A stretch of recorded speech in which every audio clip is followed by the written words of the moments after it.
ബീഹാർ നിയമസഭാ തെരഞ്ഞെടുപ്പ് 2 ഘട്ടമായി. വോട്ടെടുപ്പ് നവംബർ 6-നും 11-നും, വോട്ടെണ്ണൽ നവംബർ 14-ന്. SIR-ൽ നിന്ന് പിന്നോട്ടില്ലെന്നും ആർക്കും വോട്ട് നഷ്ടമാകില്ല എന്നും മുഖ്യ തെരഞ്ഞെടുപ്പ് കമ്മീഷണർ ജ്ഞാനേഷ് കുമാർ.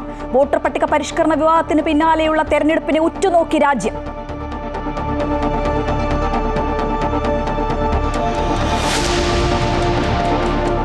ശബരിമലയിൽ നടന്നത് സ്വർണ്ണക്കവർച്ചയെന്ന് സ്ഥിരീകരിച്ച് ദേവസ്വം വിജിലൻസ്.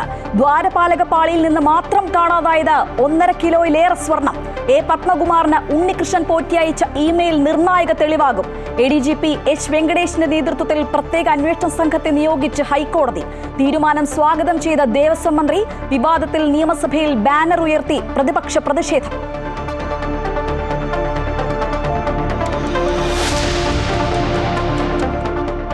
മധ്യപ്രദേശിലെ ദുരന്തം മുൻനിർത്തി കഫ് സിറപ്പ് ഉപയോഗത്തിൽ കർശന നിർദ്ദേശവുമായി ആരോഗ്യമന്ത്രി വീണ ജോർജ്.